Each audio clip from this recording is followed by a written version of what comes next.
And the clearest indicator for me for this was when I was in therapy and I was talking, I was telling my therapist, like, I don't want to be a person that judges people.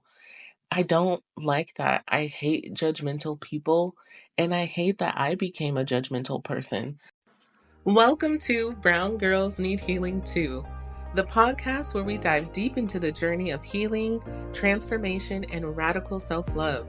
I'm Quiana, and I'm here to help you break free from trauma, reconnect with your inner peace, and step boldly into the life you deserve. This is your space to feel seen, heard, and supported as we explore the tools, stories, and practices that will help you reclaim your power and rewrite your story. Because healing isn't just for some of us, it's for all of us. And brown girls need healing too. Grand rising, folks. It is 5 o'clock in the morning and I've been up since 2:30. Everyone in my house is sick except me. And so I have been tending to everyone waking up, asking me for things that they probably could get themselves. But since I'm the only one that's not sick, I guess it falls back. This is one of my favorite episodes and one of my favorite things to talk about. And the reason why is because it's so hard for me. Forgiveness is so hard for me. Forgiveness is something that you have to work at. Like, you have to really, really be committed to forgive because a lot of times we forgive someone and then something comes up, we're triggered, and we have to go through the process all over again. But the good thing is that once you train that forgiveness muscle, once you really get the hang and get in the habit of forgiving someone, it becomes easier and easier. So, in today's episode, I'm going to be giving you 6 amazing actionable steps that you can use, that I use in order to forgive and to live a life that is more in fulfillment of my ultimate desires. So, why does forgiveness even matter? It's crazy, right? People don't realize that we are energetic beings. We are energy. And everything is energy. Our thoughts are energy, our feeling are energy. Everything is energy.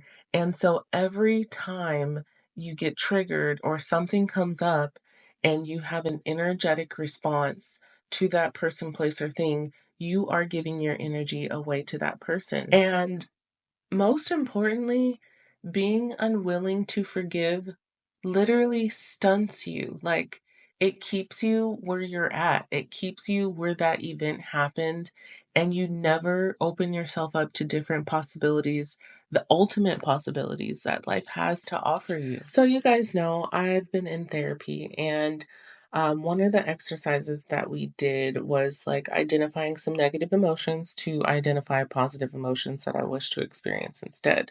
And so shame and guilt were a reoccurring theme for me.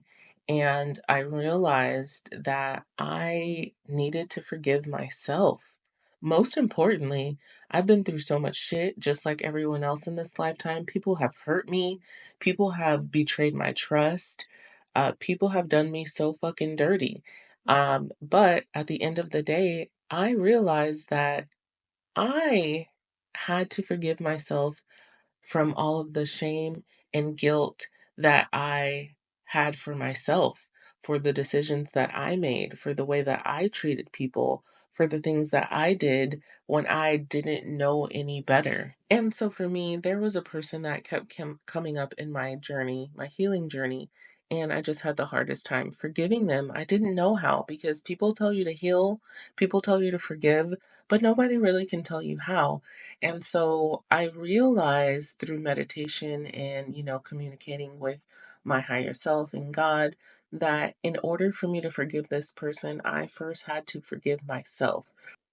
One of the most amazing quotes that I heard that absolutely changed my life and helped me to reframe forgiveness and seeing things from a different perspective is people don't treat you how they feel about you. They treat you how they feel about themselves.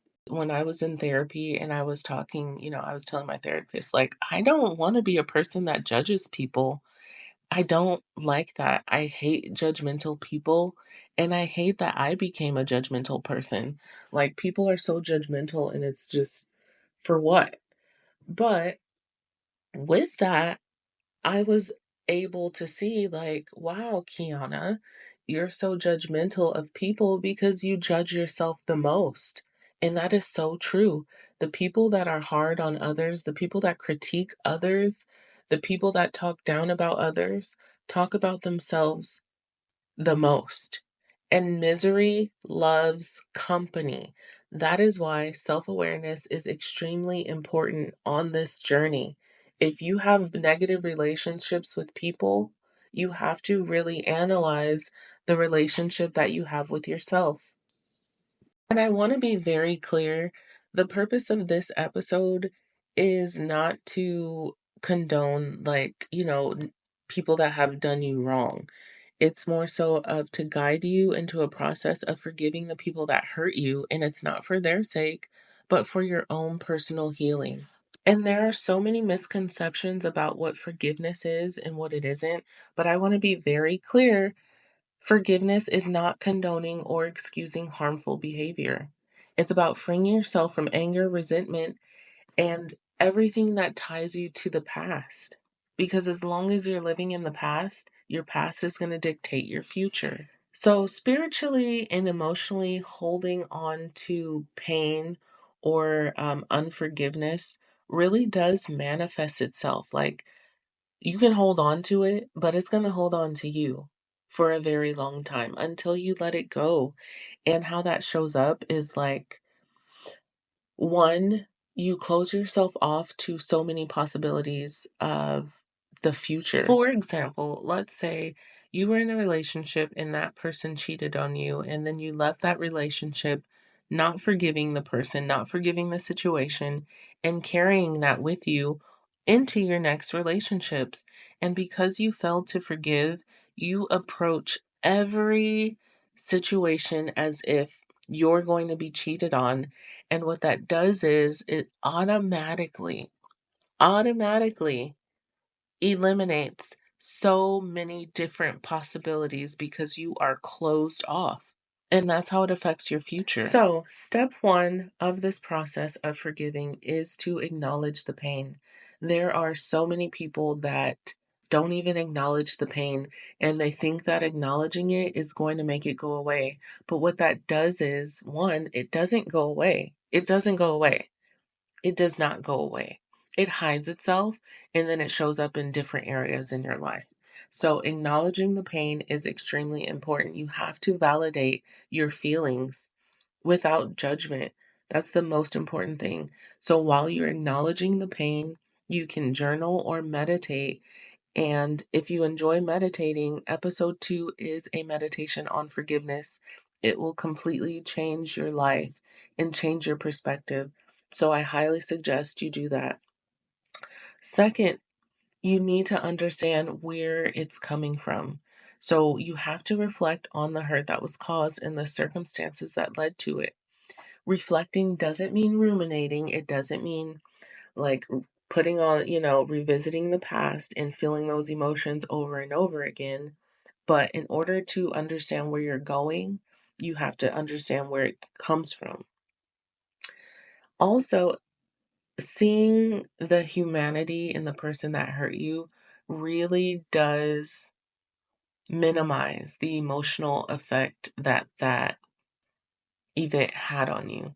So, seeing that person and realizing, hey, they're human and they absolutely did the best that they could with the tools that they had at the moment. It changes your life, trust me.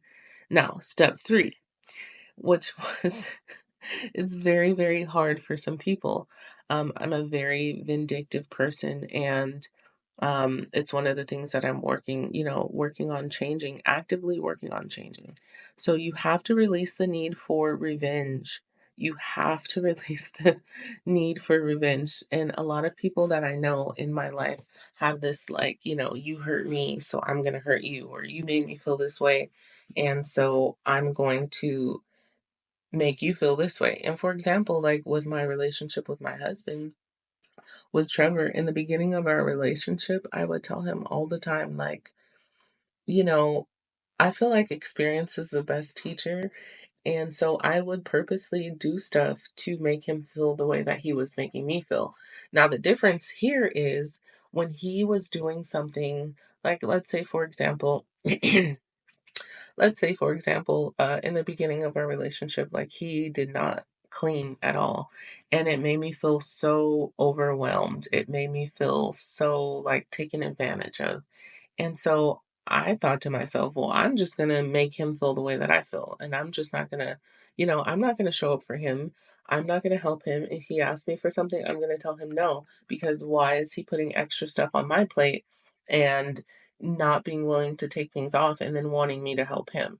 So that is not a good idea because that leads to toxicity in any type of relationship. So it's important to release the need for revenge or making people feel the way that you feel, because our feelings are valid, but we come up with these narratives in our mind that aren't always correct. Now, my favorite one, step 5, is forgiving yourself.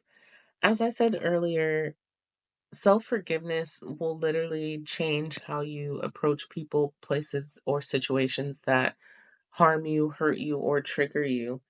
And especially if you have feelings of guilt or shame, or you feel like you allowed the situation to happen, forgiving yourself will free you and help you understand that you did best, the absolute best that you could have done in that moment with what you knew.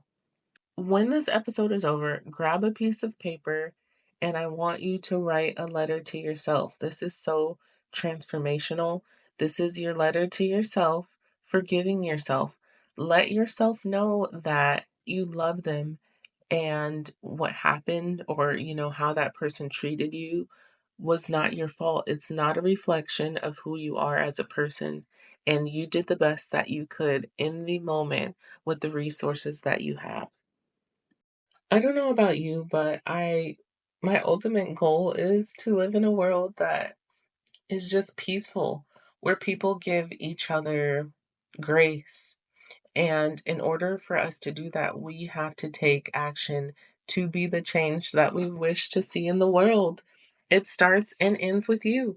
Or what I love to say is, you are the problem. So, as we end this episode, just remember that healing is not a linear journey, and forgiveness is something that you have to actively choose. Um, Things are going to come up. You're going to be triggered. That person that you forgave is going to give you more reasons to forgive them. And in order to live a life of peace, you have to forgive them. And remember, it's not for them, it's for you. If you feel like this episode was helpful, please let me know in the show notes. Like it, subscribe, whatever. Most importantly, give the gift of healing. Share this episode with someone that you know can benefit from it. Thank you, and I'll see you in the next episode.